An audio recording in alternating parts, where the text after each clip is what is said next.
اللہ کے سوا کسی کے پاس نہیں. جب اللہ تعالیٰ چاہے گا واقع کر دے گا، لیکن اللہ کے علم میں ہے یہ کب، اس کا ٹائم متعین ہے. پھر اللہ نے کیا فرمایا؟ انہا لظیٰ نزاعۃ للشویٰ. جب یہ واقع ہوگی تو جو لوگ اللہ کی نافرمانی کر رہے ہیں، جو اللہ کی آیات پر ایمان نہیں لے کر آتے، ان کو تھوڑا عذاب نہیں ہوگا. وہ جہنم کی آگ بھڑکتا ہوا انگارہ ہے، بھڑکتی ہوئی آگ ہے. نزاعۃ للشویٰ، جو کھال کو ادھیڑ کے رکھ دے گا. تدعو من ادبر وتولی. یہ جہنم کس کو اپنی طرف کھینچے گی؟ ہر اس شخص کو اپنی طرف کھینچے گی جس نے ہمارے احکام سے منہ موڑا. ادبرہ کا معنی پشت دکھائی ہمیں. آپ جب کسی کی طرف متوجہ ہوتے ہیں تو اس کی طرف چہرہ کرتے ہیں، جب منہ موڑتے ہیں، اگنور کرتے ہیں تو پشت پھیر دیتے ہیں آپ. تدعو یعنی پکارے گی یہ جہنم، بلائے گی. بالکل ایسے ہے جیسے میگنیٹ کی خاصیت ہوتی ہے لوہے کو اپنی طرف کھینچنا. پلاسٹک رکھ دیں، چپکانے کی بھی کوشش کریں تو نہیں چپکتا. بالکل یہی قرآن کا انداز ہے کہ جہنم جو ہے نا کھینچے گی کن لوگوں کو اپنی طرف؟ جن کے اندر یہ برائیاں ہوں گی. پہلی برائی من ادبر وتولی، جو اللہ کے حکام سن کے پشت دکھائے گا، پیٹھ دکھائے گا. وتولی اور منہ موڑے گا، اعراض کرے گا. آج جتنے بھی نافرمان لوگ ہیں نا، یہ صرف نافرمان نہیں ہیں، یہ اس کی کوشش بھی نہیں کرتے کہ ہمیں کسی طرح توبہ کی توفیق مل جائے. یہ اس پہ مطمئن ہے. آج میں نے کسی کے کمنٹس پڑھے، اس میں لکھا ہوا تھا کہ بھائی پاکستانی لوگ جو ہے نا، بس ان کو زندگی بھر جو ہے وہ کمانے کی فکر ہوتی ہے، پھر 40 سال تک جو ہے پھر وہ بچے ہوتے ہیں ان کے، پھر ان کی بچوں کی فکر ہوتی ہے، پھر 60-70 سال کے بعد آخرت کی فکر میں لگ جاتے ہیں. اسی میں ان کی زندگی برباد ہو رہی ہے. یعنی اس نے آخرت کی فکر کو کتنا ہلکا لے کے بیان کیا کہ پاکستانی قوم جو ہے شروع میں پڑھائی کی فکروں میں ٹائم گزرتا ہے ان کا، پھر شادی بیاہ کی فکروں میں گزرتا ہے، پھر بچوں کی شادیوں کی فکروں میں گزرتا ہے، پھر اس کے بعد یہ اس نے لکھا تھا کہ یعنی صحت کی تو فکر ہوتی نہیں ہے، بس یہ چند مخصوص فکریں ہیں. لہذا عمر جو ہے نا ان کی بڑی چھوٹی ہو گئی ہے، 60-70 سال میں مرمرا جاتے ہیں، اور گورا 80-80 90 100 سال جی رہا ہے. تو ریٹائرمنٹ کی عمریں بڑھا دی ان لوگوں نے. صحت کا تو ہے ہی نہیں. تو بھائی تو صرف اتنا کہہ دے کہ صحت کی تو فکر ہی نہیں کرتے، پہلے پڑھائی کی فکر میں لگتے ہیں، کمانے کی فکر میں لگتے ہیں، بچے پیدا کرنے کی فکر میں لگتے ہیں، اور پھر جو ہے وہ ریٹائرمنٹ کے بعد گھر میں پڑے پڑے کوئی کام نہیں ہوتا. یہ کہہ دو آپ، یہ آخر میں یہ تڑکا لگانے کی کیا ضرورت ہے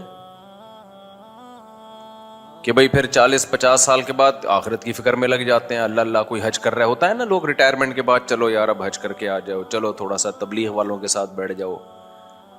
تو میں نے کہا اس نے یہ جملہ کہا، اس کی نظر میں یہ جملہ بہت ہلکا ہے. آپ کو پتہ ہے اللہ کی نظر میں یہ جملہ بہت بھاری ہے، بہت بھاری جملہ ہے.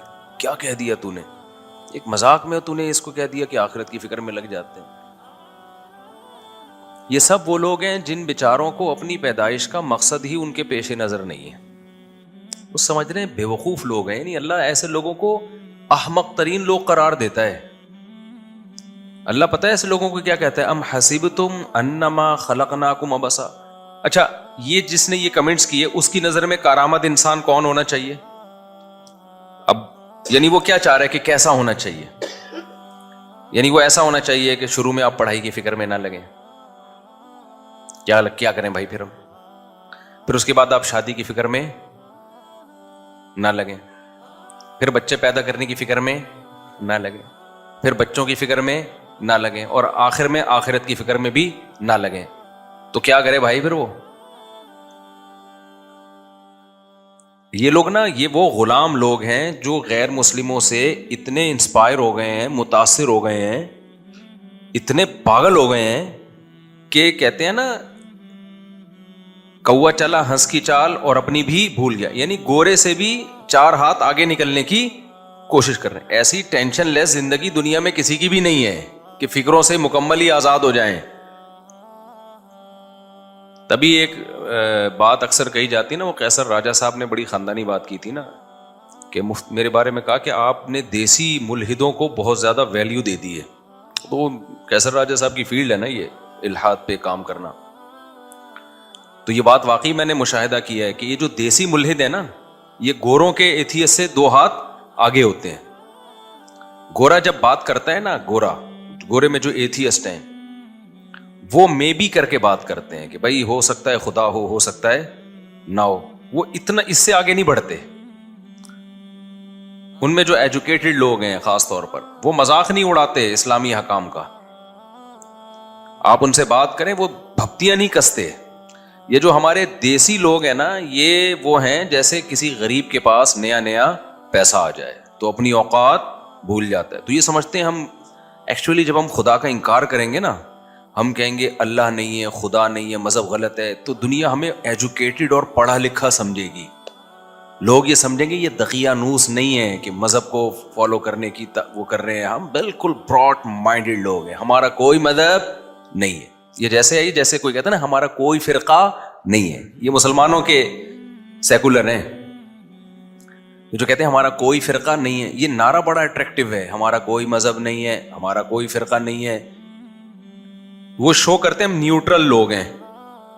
اور آپ کو پتہ ہے انسانی نیچر ہے کہ وہ ہمیشہ نیوٹرل لوگوں کی بات کو ویلیو دیتا ہے. مثال کے طور پر میرا جھگڑا چل رہا ہے ان کے ساتھ, پھڈا میرا ان کے ساتھ ہو رہا ہے, میں دعویٰ کر رہا ہوں اس نے پیسے چرائے, یہ کہہ رہے نہیں چرائے, تو اب میرے چچا سے تھوڑی فیصلہ کروائیں گے, کیونکہ وہ تو نیوٹرل تھوڑی ہے بھائی, وہ تو مجھے سپورٹ کریں گے. ان کے ماموں ان کو ایک ایسا بندہ ہم لے کر آئیں گے جو نہ اس کا نہ ادھر کا. تو یہاں یہی فارمولا فٹ کرتے ہیں, دیکھو میرا تو کوئی فرقہ نہیں ہے, میں تو نیوٹرل ہوں. لوگ کہتے ہیں بندہ نیوٹرل ہے. یار یہ بات کرے گا تو قرآن حدیث کی کرے گا, اس پہ نہ دیوبندیت کی چھاپ ہے, نہ حنفیت کی چھاپ ہے, نہ شافیت کی چھاپ ہے, نہ اہل حدیث ہے. یہ بندہ کیا ہے؟ نیوٹرل. یہ نفسیات سے کھیلنے والی باتیں. میں بتاتا ہوں یہ منجنوں میں گڑبڑ کیا ہو رہی ہے. اسی طرح جو ایتھیس لوگ ہیں نا, جو دیسی ایتھیسٹ ہیں, جو یہاں سے گئے اور وہاں جا کے بہک گئے, کیونکہ انہوں نے کبھی اتنا چڑیاں پہنی ہوئی عورتیں دیکھی نہیں تھی. اتنی بڑی تعداد میں شراب کباب, جب وہاں گئے نا تو پاگل ہو گئے, بھائی یہ کیا ہے یار, یہ لائف, یہ ہے انجوائمنٹ اصل.